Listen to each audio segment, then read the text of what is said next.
Hi there, this is Tom North. If you like this recording, please like and subscribe to the channel so you can keep up to date with all of my latest work. Thanks for listening. 1. There I was, sat on a train on my own. The train was flooded with early evening sunlight, a light yellow glow trying to convince me that the world was kinder than it was. I looked at the tops of the buildings as the train sped past. I'd been in New York for just under a year. I'd gone there to study and to write, wanting to finally follow in the footsteps of my idol, Federico Garcia Lorca. He was a Spanish playwright and poet from the early 20th century. He wrote a book of poems all about his time staying in America and his experience of being a young foreign man in the city. Unfortunately, I had had the opposite experience to him since being there. I felt completely uninspired by it all. I don't know why, but for me the city felt hollow and lifeless, and I felt that I couldn't connect with it, or anyone in it. I had left my entire life behind in England to come and chase this dream. For some reason I thought that once I got here, the ideas would just flow, and I would finally create my masterpiece. I was in my mid-20s, studying a postgrad in English literature. That was my pretense for being there. But really, I wanted to write my own stuff. I wanted to write my great novel, or poem. The train was clattering along as metal banged against metal. I pulled out my notebook from my pocket and tried to write down some ideas for a poem about being stuck on a train and feeling lost. Something about the train having direction, being stuck on rails, but myself feeling lost and directionless. But it all felt trite and uninteresting. I felt like I'd read it all before. Everything was a tired cliché. There was no escape. I caught the eye of a woman sitting opposite me. She was small and blonde, with a friendly, slightly chubby face. I smiled at her, and she gave me a gentle smile back. I hadn't really had much of a love life since being in New York either. It's like women could smell the failure on me. They just weren't interested, and, in all honesty, I'm not sure I was really interested in romance at that point either. I wanted to be on my own, to be independent. I had created the idea that I was going to be a lonely, starving artist. Having a girlfriend didn't fit in with that fantasy. That didn't stop me craving some physical affection, though. It didn't stop me from craving sex. I was debating whether to pluck up the courage to talk to her. She kept looking up from her phone at me and was clearly trying to get my attention. I was frozen in indecision and trying to write some notes about the indecision I felt in my notebook. Then I noticed another pair of eyes watching me right from a few seats to her left. There was a guy peering at me unashamedly through his small circular glasses. He had his arms lightly crossed and his ankle resting on his knee. He wore a brown tweed blazer and a shirt. His eyes were blue, and the slight dapple of grey in his hair betrayed his age. He seemed to be somewhere in his early 40s, but he still had the strength of a young man. I could see the muscles of his arms pushing through the fabric of his blazer. He caught me looking at him, but didn't even flinch. I looked for a moment, and then continued writing, now making notes on strangers watching on the train.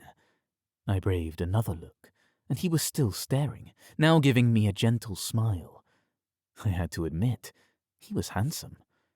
My eyes flicked back to the blonde girl who was demurely grinning at me. Why was everyone staring at me this evening? I thought. I became slightly overwhelmed and tried to ignore them both, furiously trying to scribble out something coherent into my notebook, but something in me was suddenly feeling very alive. "What are you writing?" I heard a deep voice bellow across the clatter of the train. I looked up to see the girl looking over at the guy, who was staring at me expectantly. "Oh, it's nothing, just some notes," I replied with apprehension and tried to force myself back into the pages. I could feel my cheeks starting to flush red. I don't know why, but I felt embarrassed. "Whatever it is, it looks to be very important," he chuckled. I looked at him again, the kindness of his eyes somehow infecting me. I glanced again at the girl opposite, who was starting to look slightly irritated. "No, not important, it's just scribblings," I said, and tried for a third time to turn my attention back to my notebook. The guy seemed to get the hint and remained quiet until we got to the next stop. My eyes lifted as the girl opposite got up to get off the train. Another opportunity missed. The guy was now busy reading a book that he had pulled from his brown leather satchel. Part of me was slightly annoyed that he was no longer showing me any attention, but I didn't know why. I glanced up and down him, taking in the strength that seemed to easily rest in every muscle of his body. He seemed unbelievably comfortable in his own skin, like the world was made for him to sit in. As I scanned him up and down, I noticed the book he was reading. It was a play by Lorca called Blood Wedding, one of my favorites. I smiled to myself and continued scribbling, but I couldn't help glancing at him every now and then. "Are you enjoying it?" I found myself saying across the clatter. "Sorry?" he said, as he lifted his attention from the book. "I was just asking if you're enjoying the book." "Yeah, very much. It's one of my favorites." "Mine too," I said. He smiled knowingly, and then we sat in silence. After another few minutes, he said, "Where are you from?" "I grew up in London." "That's a lovely city. How did you find yourself over here?" "Well, I'm here to study." I hesitated for a moment. "But really, I came here to write." "That explains the scribbling." He gestured toward my notebook. He massaged his hands, then put the book back into his bag. Then he lifted himself up from his seat and came to sit next to me. "My name is John," he said, as he lifted his hand to shake mine. "I'm Jamie." "What sort of thing do you like to write?" "Well, at the moment, nothing at all. But I'd like to write novels and poems. It doesn't seem to be going too well at the moment." "Writer's block?" "You could say that," I chuckled. There was an awkward silence. "What do you do?" "I'm a lecturer, actually." "Oh, great. What do you teach?" "Well, mostly English lit, but I also run a course on creative writing." My stomach flipped over, and then plummeted down to my knees. There was me pretending to be a writer while talking to someone who really knows what he's talking about. I was so embarrassed. "That's great. English lit is my major." "I teach at Columbia." "I'm NYU." That felt like a relief, but I wasn't really sure why. It was good to know that I wouldn't come across him at college. He had this really intense gaze that seemed to look right into me. It felt so exposing, but also really exciting. "How are you finding New York?" he asked. "I love it, but I have to say it's not quite living up to the hype. Not quite finding the inspiration here that I thought I would." "Well, London has such a rich history. After that, I'm sure there's little that New York can offer.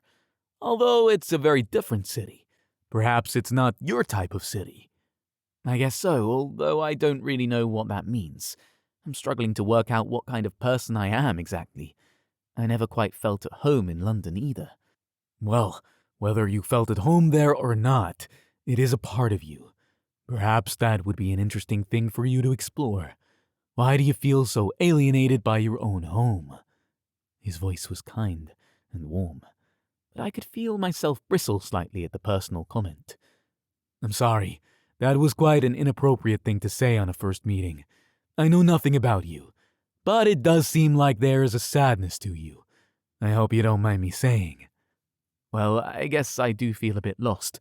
My time here isn't quite what I wanted it to be." "What did you want it to be?" "I guess I hoped I would have some adventures, find myself, and work out what it is I wanted to say. But actually, I just feel more confused than ever." "I don't want to patronize you. You seem an intelligent man, but I would say that sometimes the confusion is the most fruitful state to be in." He smiled gently. Those were patronizing words, but I could feel their sincerity. He seemed to actually care, and there was a sense that he had experienced things that I hadn't ever been near to.